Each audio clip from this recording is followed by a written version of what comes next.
আসসালামু আলাইকুম বন্ধুরা, আশা করি সবাই ভালো আছেন। আমিও আল্লাহর রহমতে ভালো আছি। এখন বাজে ভোর 5টা।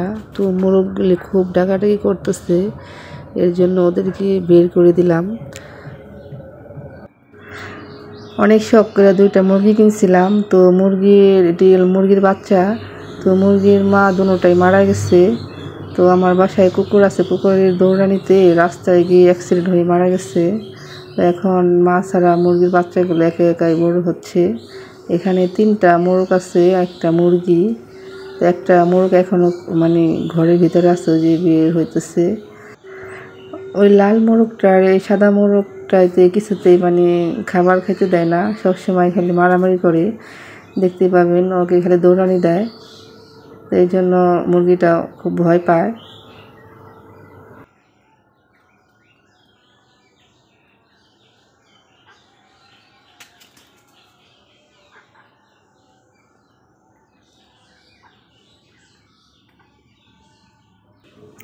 প্রতিদিন সকাল হলে মোরগের ডাকে আমার ঘুম ভেঙে যায়। ওরা ফজরের পর থেকেই অনেক ডাকাডাকি শুরু করে, অনেক ডাকাডাকি করে, যা ঘুমানো সম্ভব না। আমার মনে চাই কি আরও কয়েকটা মুরগি কিনে আমি মুরগি পালন করি, কিন্তু কিনি না এই ভয়ে। বাসায় কুকুর আছে, বিড়াল আছে, ওরা শুধু দৌড়ানি দেয়। আর আমার মুরগি 2টা মারা যাওয়ার পরে আমার ভিতরে অনেক ভয় কাজ করে।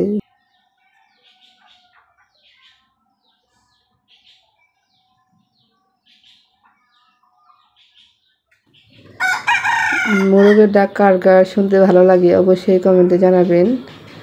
মোরগের ডাক আমার 3টা মোরগে অনেক চিল্লাপাল্লা করে। সকালটা হলেই ভোরবেলা থেকে ফজরের থেকে মনে করেন চিল্লাপাল্লা শুরু করে দেয়। আর এই লাল মোরগটারে কিছুতেই খাবার খেতে দেয় না, ওই 2টাই মিলে।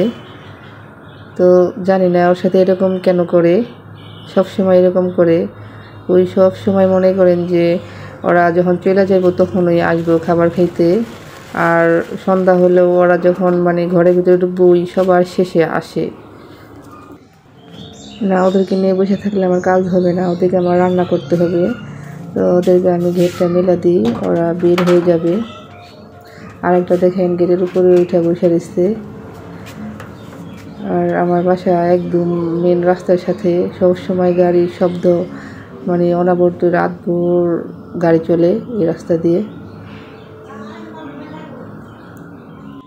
তো রান্না করব, ফ্রিজের কাছে চলে আসলাম। তো ফ্রিজে তো অনেক কিছু, মাছ মাংসের কোনো অভাব নেই। তো কি রান্না করব সকাল হলে ভাবতে ভাবতে আমার জান শেষ হয়ে যায়। তো একা মানুষ, তো কি রান্না করব, কি খাবো, একটা টেনশন। আসলে কি ফ্যামিলিতে মানুষ কম থাকলে যা হয় আর কি, রান্না বাড়ার একটা টেনশন। সব কিছু থাকাকালীনও তারপরও কি রান্না করব একটা টেনশন সবসময় মাথায় কাজ করে। তো আমার মেয়ে আবার মাছ পছন্দ করে না, বেশি পছন্দ করে না, ওই মাংসই সবসময় পছন্দ করে। তো দেখি এখন মুরগি রান্না করব। এখানে মুরগি নিয়ে নিতেছি, মুরগি রান্না করব।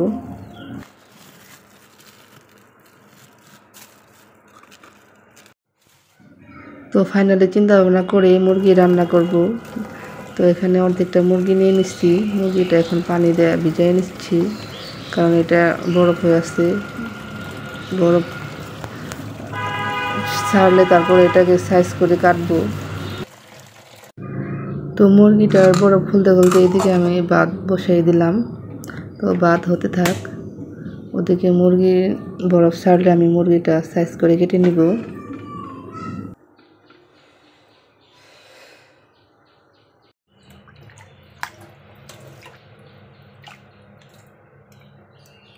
মুরগির বরফ ফুলে গেছে, এখন মুরগিটাকে আমি ছোট ছোট করে সাইজ করে কেটে নিব।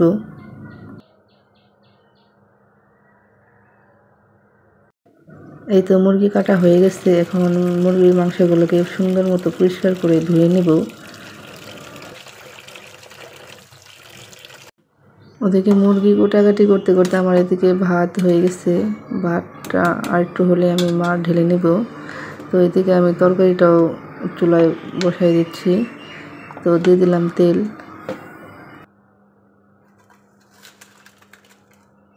এখন তেলের মধ্যে দিয়ে দেবো আমি তেজপাতা, এলাচ, দারচিনি। তেলটা গরম হয়ে গেছে, তার সাথে দিয়ে দিব পেঁয়াজ কাঁচামরিচ।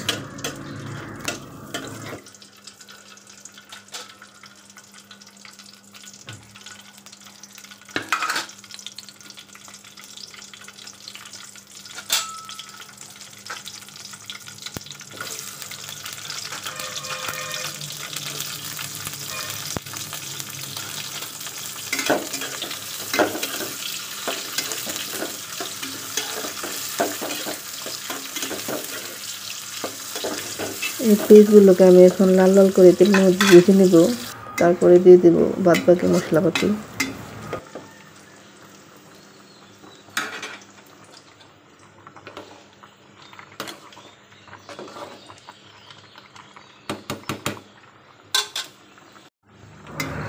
পেঁয়াজগুলো লাল করে ভেজে নেওয়া হয়ে গেছে। এখন আমি এর মধ্যে দিয়ে দেবো আদা রসুন বাটা, তারপরে দিব মরিচের গুঁড়া, হলুদের গুঁড়া, ধনিয়া গুঁড়া, জিরার গুঁড়া দিয়ে আমি মশলাটাকে ভালো করে কষিয়ে নেব। আমি জানি না অন্য অন্য অঞ্চলের মানুষের সাথে আমার রান্নার কোনো মিল হয় কি না, কিন্তু আমরা ঢাকার মানুষের এইভাবে রান্না করি। তো আমি যেভাবে রান্না করি আপনাদের ওইটাই তুলে ধরার চেষ্টা করি। আমি সবসময় এইভাবে রান্না করি, তাই এটাই আপনাদের দেখাচ্ছি।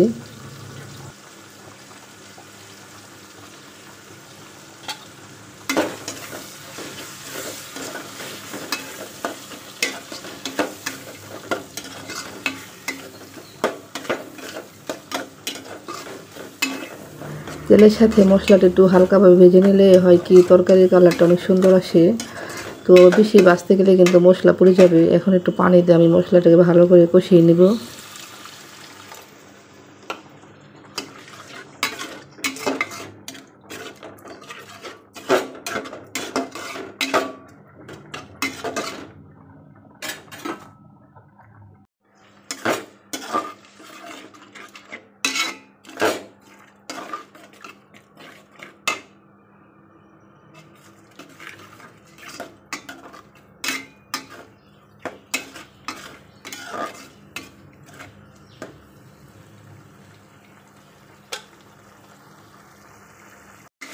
এই তো দেখতে পাচ্ছেন মশলা ভালো করে কষানো হয়ে গেছে, মশলার উপরে তেল উঠে গেছে।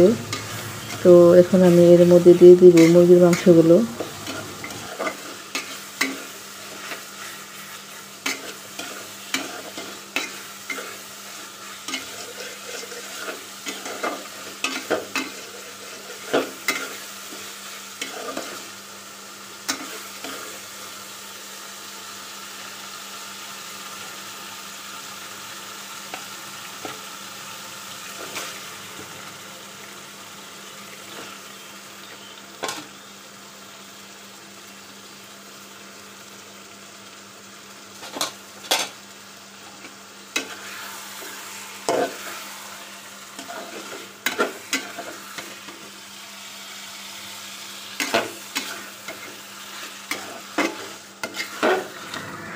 এইখানে এতটুকু তরকারি আমার প্রায় 2 দিন পর্যন্ত হয়ে যাবে।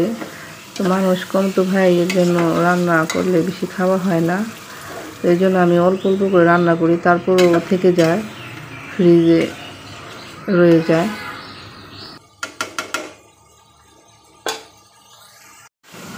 মুরগির মাংসটাকে ভালো করে কষাতে হবে, কষানোর মধ্যেই কিন্তু তরকারির 50% টেস্ট আসে। তো মাংস, যে কোনো মাংসই হোক আর যে কোনো তরকারি হোক, আপনি যত ভালোভাবে মশলাটা কিংবা এই মাংসগুলি কষাবেন, আপনার তরকারি কিন্তু তত টেস্ট আসবে। তো এটাই। আর রান্নার সময় সবসময় মনোযোগ রান্নার মধ্যে রাখতে হবে, তা না কিন্তু রান্নার স্বাদ অন্যরকম হয়ে যায়। তো মনোযোগ সহকারে একটা কাজ করলে সবসময় সেটা সাকসেস হয়।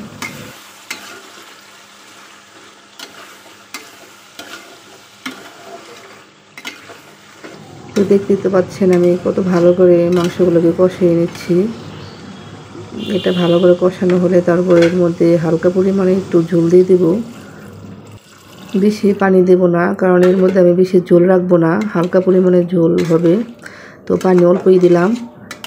তো কারণ মাংসটা আমার কষাতে গিয়ে সিদ্ধ হয়ে গেছে, আর মুরগির মাংস বেশি সিদ্ধ অল্পতেই সিদ্ধ হয়ে যায়, বেশি সময় লাগে না।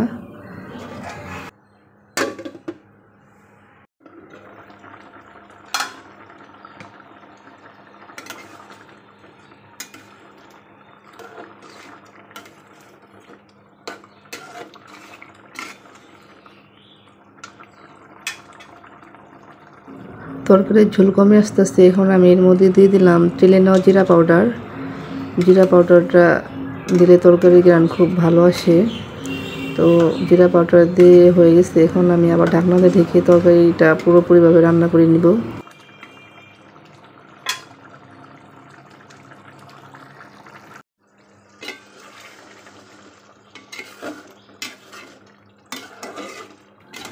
এই তো দেখতেই পাচ্ছেন তরকারির ঝোল কতটা কমে গেছে। এখন তরকারিটা আমার প্রায় হওয়ার কাছাকাছি। আর একটু ঝোল শুকালে তেলটা উপরে চলে আসলে আমি চুলার জালটা অফ করে দিব।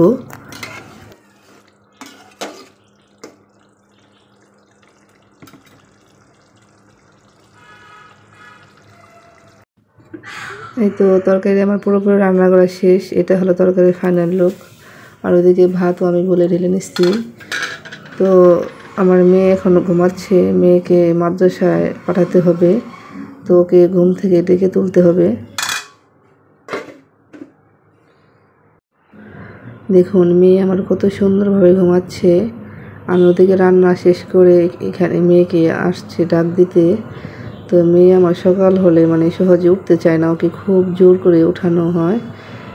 ওই সারাদিন মাদ্রাসায় ক্লাস করে, ওর সকাল 8টা থেকে ক্লাস প্রায় 12টা পর্যন্ত। আবার 12টা বাজে আইসা গোসল করে খাওয়া দাওয়া করে আবার 2:30 বাজে যায়, ওই 6টা বাজে আসে। সারাদিন ওর পড়ার মধ্যে যায়। তো এই জন্য ওর শরীর খুব ক্লান্ত থাকে। ওই সকালে সহজে ঘুম থেকে উঠতে চায় না, ওরে খুব মানে অনেক করে ঘুম থেকে ওঠানো হয়। দেখতেই পাচ্ছেন ওরে আমি অনেক ডাকাডাকি করতেছি, ওই সহজে উঠতে চাইতেছে না।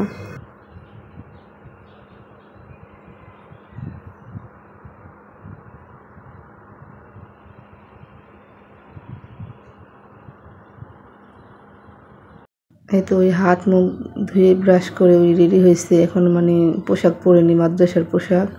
তো আগে ওকে খাবার খাইয়ে তারপরে পোশাক পরে ওরে মাদ্রাসায় দিয়ে আসবো।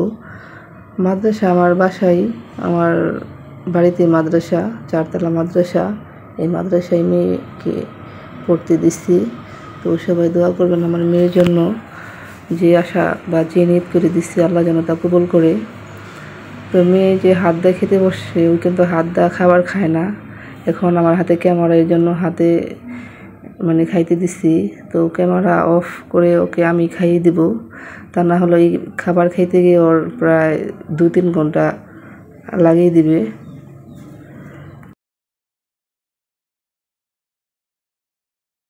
এই তো মেয়ে আমার পুরোপুরি মাদ্রাসার যাওয়ার জন্য রেডি হয়ে গেছে। এখন হিজাব পড়তেছে। মাদ্রাসার ক্লাস শুরু হবে 8টায়, আর 5 মিনিট বাকি আছে। ওর আমি মাদ্রাসায় দিয়ে আসবো।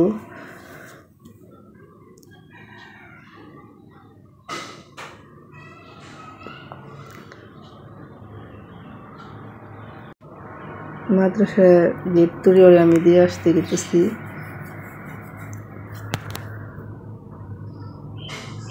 ওই তো যেটাই মাদ্রাসা, আমার বাসার থেকে বের হলে মাদ্রাসা। মেয়ে এখন মাদ্রাসার ভিতরে চলে যাবে। আবার মেয়ে এখন যাবে, আসবে 12টায়।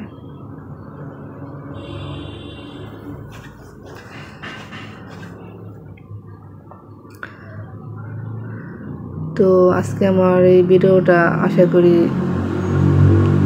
কেমন হলো সবাই জানাবেন। যদি ভিডিওর মধ্যে কোনো ভুল ত্রুটি হয়ে থাকে সবাই ক্ষমার দৃষ্টিতে দেখবেন। আর আমার চ্যানেলটা সবাই সাবস্ক্রাইব করবেন। আল্লাহ হাফেজ।